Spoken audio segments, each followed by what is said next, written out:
আর 2.0 RM তার, এটা ছিল 3 কয়েল। 3 কয়েলের দাম নিচে হচ্ছে 12,300 টাকা। আপনারা অনেকেই কমেন্টস করেন যে একটা বিল্ডিংয়ে ইলেকট্রিক খরচ কেমন আসে বা কত কয়েল তার লাগে বা টোটাল আসলে কত টাকা আপনার হচ্ছে খরচ হয় একটা বিল্ডিংয়ে, আপনার ইলেকট্রিক খরচ হয়। তো এখানে আসলে মূলত কত টাকা আসলে খরচ হয়েছে, মানে ইলেকট্রিকের যাবতীয় যে মালামালগুলো লাগে তারটা দিয়ে সব কিছু দিয়ে সুইচ টুইচ দিয়ে, তো সেগুলো আপনাদেরকে দেখাবো। তো সর্বপ্রথম যে বিষয়গুলো হচ্ছে আপনাদের আসলে জানার দরকার যে আসলে আমরা এখানে যে বিল্ডিংটাতে কাজ করছি এটাতে কয়টা রুম আছে। তো এটাতে মূলত কিন্তু 3টা রুম আছে। তো এই বিল্ডিংয়ের একটা বড় সড়ো কিন্তু একটা ডাইনিং স্পেস আছে। তো এই সাইডে দেখতেই পাচ্ছেন একটা রুম, আর এই সাইড দিয়ে এই সাইডে যদি আমরা আসি তাহলে এই সাইডে কিন্তু একটা রুম আছে, আর এই সাইডে একটা রুম আছে। আর এইখানে যে জিনিসটা দেখতে পাচ্ছেন এই রুমের সাথে একটা অ্যাটাচড আসলে টয়লেট আছে, সেটা আপনাদেরকে দেখাবো। তার আগে এই সাইডেও কিন্তু একটা টয়লেট রয়েছে কমন। এই যে এই সাইডে দেখতে পাচ্ছেন বাথরুম বা টয়লেট, এই যে দেখতে পাচ্ছেন এখানে কিন্তু একটা টয়লেট আছে। আর এখানে মূলত এই বিল্ডিংয়ে কিন্তু কোনো কিচেন বা রান্নাঘর নেই, সিঁড়ির নিচেই মূলত কিন্তু আসলে যোগাযোগের মতো আর কি একটা করা। এখানে একটা স্ল্যাব দেওয়া হয়েছে দেখতেই পাচ্ছেন, এখানে একটা চুলা হবে, প্লাস আমরা ওই সাইড একটা রাইস কুকারের জন্য একটা বোর্ড দিয়ে দিয়েছি। তো এখানেই মূলত কিন্তু রান্না বাড়ার ব্যবস্থা করা হয়েছে। তো এই বিল্ডিংয়ে যে বিষয়গুলো আপনাদেরকে দেখালাম, 3টা রুম, 2টা হচ্ছে টয়লেট বা বাথরুম, আর কোনো রান্নাঘর নেই। তো এই যে আসলে জায়গাটা দেখালাম বা এই যে ঘরগুলো দেখালাম, তো এটাতে আসলে কত টাকা খরচ হয়েছে সেটা কিন্তু আপনাদেরকে অবশ্যই দেখাবো। আমার কাছে কিন্তু এই যে মেমো দেখতে পাচ্ছেন, ক্যাশ মেমো। তো তার আগে আসলে কি ঘরের ভেতরে কি লাইন আছে সেগুলো আপনাদেরকে দেখা আসলে জরুরি। তো প্রতিটা ঘরে কিন্তু 2টা করে বোর্ড আছে। একটা হচ্ছে বেডের সাইডে এই জায়গায় দেখতে পাচ্ছেন একটা বোর্ড আছে, আর এই যে দরজার সাইডে দেখতে পাচ্ছেন একটা বোর্ড আছে। তো প্রতিটা ঘরে কিন্তু 2টা বোর্ড। 2টা বোর্ডের কারণ হচ্ছে এখান থেকে আমরা ফ্যান, এই যে আপনাদেরকে একটু দেখাই চালিয়ে, এই যে দেখতে পাচ্ছেন এখান থেকে যদি আমরা ফ্যানটা অন করি, আবার আমরা কিন্তু চাইলে এই বোর্ড থেকে কিন্তু আবার ফ্যানটা অফ করতে পারবো। এই যে দেখেন ফ্যানটা কিন্তু অফ হয়ে গেছে। আবার যদি চাই আমরা এখান থেকে এটা অন করব, তাহলে কিন্তু আমরা চাইলে কিন্তু আবার এই জায়গা থেকে কিন্তু এটা অফ করতে পারবো। মানে 2 জায়গায় থেকে কিন্তু আমরা ফ্যান এবং একটা লাইট কিন্তু এখান থেকে অন অফ করতে পারবো।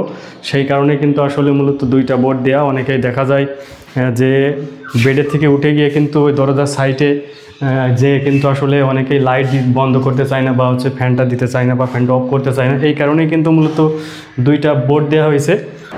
তো এখানে যে বোর্ডটা রয়েছে যদি একটু লক্ষ্য করেন, আমরা এই বোর্ডে কিন্তু এখানে রেগুলেটর দিয়েছি। এখানে কিন্তু এই সুইচের সাথে কিন্তু এটার কানেকশন করা।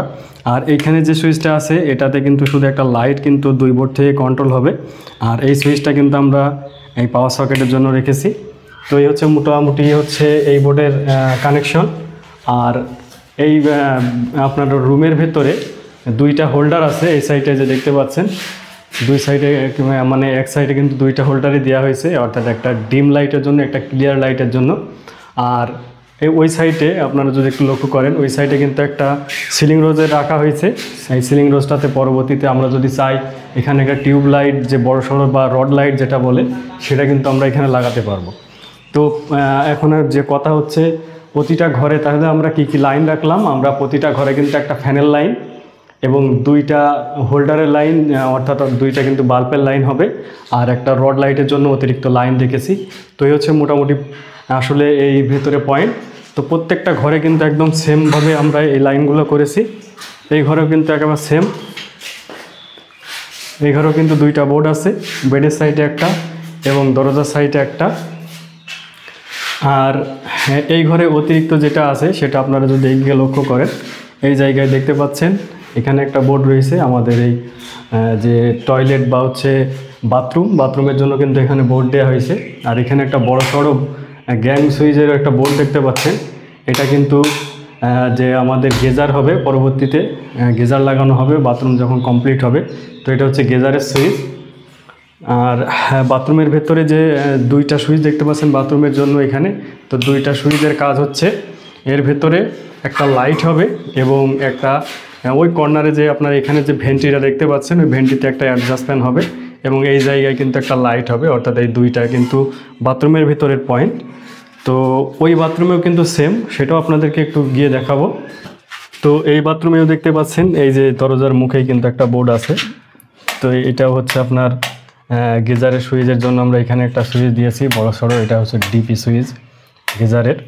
আর এই সাইডে 3টা সুইচ দেখতে পাচ্ছেন, এখানে 2টা হচ্ছে একটা আপনার এখানে লাইটের জন্য, এবং ওই সাইডে ওই যে ভেন্টি দেখতে পাচ্ছেন ওই জায়গায় পরবর্তীতে কিন্তু অ্যাডজাস্ট ফ্যান হবে এর জন্য।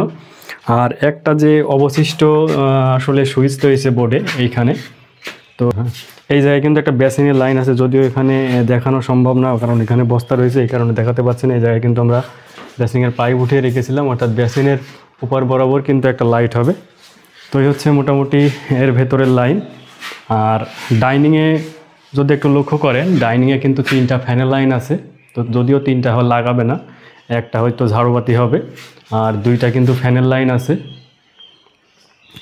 এই যে ওই সাইডে কিন্তু একটা ফ্যান এখন আমরা লাগিয়ে রেখেছি। আর ফ্যান আপনাদেরকে একটু চালিয়ে দেখাই, এটা ফ্যানটা কিন্তু মোটামুটি ভালো, 56 ইঞ্চি ফ্যান লাগানো হয়েছে। আর এখানে থেকে কিন্তু 2টা ফ্যানের লাইন আছে, এবং ওই বোর্ড থেকে একটা ফ্যানের লাইন দেওয়া হয়েছে, যদিও ওই সাইডে কিন্তু রেগুলেটর দেওয়া হয়নি, কারণ ওটাতে হয়তো ফ্যান না হওয়ার সম্ভাবনায় বেশি, হয়তো ঝাড়ুবাতি হবে এই কারণে। আর উপরের সাইডে যদি একটু লক্ষ্য করেন, আমরা ওখানে কিন্তু একটা ওয়াইফাইয়ের জন্য কিন্তু একটা পাওয়ার সকেট বা এমকে সকেট দিয়ে দিয়েছি। আর হ্যাঁ, এই যে এসডিবি বক্স, এটা নিয়ে হয়তো আপনাদের কনফিউশন থাকতে পারে যে আমরা কেন এখানে দিলাম। যেহেতু দেখতে পাচ্ছেন ওই সাইডে, আপনাদেরকে একটু দেখাই, এই সাইডে কিন্তু সিঁড়ির নিচে আসলে রান্নাঘরের ব্যবস্থা, যার কারণে কিন্তু এসডিবি বক্স দেওয়ার কোনো পরিস্থিতি নেই, যার কারণে কিন্তু আসলে এই সাইডে এসডিবি বক্স দেওয়া হয়েছে। আর আমাদের যে এমডিবি বক্স, সেটা কিন্তু আমাদের একেবারে ঘরের যেখানে আসলে মেন সুইচটা বা হচ্ছে আপনার মিটারটা রয়েছে, একেবারে নিকটবর্তী দেওয়া হয়েছে। তো এই হচ্ছে মোটামুটি এর ভেতরের ওয়ারিং। এখন এটার খরচের ব্যাপারে যদি আপনাদেরকে বলি, আসলে যে জিনিসগুলো আপনাদেরকে দেখালাম বা যে পয়েন্টগুলো দেখালাম, তো এটা আসলে কাজটা কমপ্লিট করতে কত টাকার মালামাল লাগছে সেটা আপনাদেরকে একটু বলি। তো এখানে তার নিয়ে আসা ছিল 2.5 RM, তার ছিল হচ্ছে 20 গজ, অর্থাৎ আমাদের এমডিবি বক্স থেকে এসডিবি বক্স পর্যন্ত যে তারটা, ওটা মেন তার, ওটার জন্য আমরা হচ্ছে 20 গজ তার নিয়ে আসছিলাম। আর 2.0 RM তার, এটা ছিল 3 কয়েল। তো 3 কয়েল, আর এখানে 3 কয়েলের দাম নিচে হচ্ছে 12,300 টাকা। আর আমরা এখানে 2.5 RM যে তারটা নিয়ে আসছিলাম 20 গজ, সেটার দাম নিচে হচ্ছে 990 টাকা। আর 1.3 RM তার ছিল 3 কয়েল, যেটা প্রতি কয়েল নিচে হচ্ছে 2700 টাকা কয়েল। আর এমনিতে আমরা এখানে যে সুইচগুলো লাগিয়েছি আপনারা তো দেখেছেন, আমরা এখানে কিন্তু যে পিয়ানো সুইচগুলো সেগুলো কিন্তু লাগানো হয়েছে শীটের উপরে, এবং গ্যাং সুইচ আমরা কিন্তু এখানে লাগাইনি, গ্যাং সুইচ যেহেতু বাগালা নিয়ে। তো আনুষঙ্গিক যে মালামাল বা হচ্ছে আপনার হোল্ডার, সিলিং রোজ এইসবগুলো দিয়ে বা সুইচ টুইচ দিয়ে টোটাল যে খরচ আসছে সেটা হচ্ছে 32,295 টাকা। এখানে কিন্তু টোটাল খরচ চলে আসছে।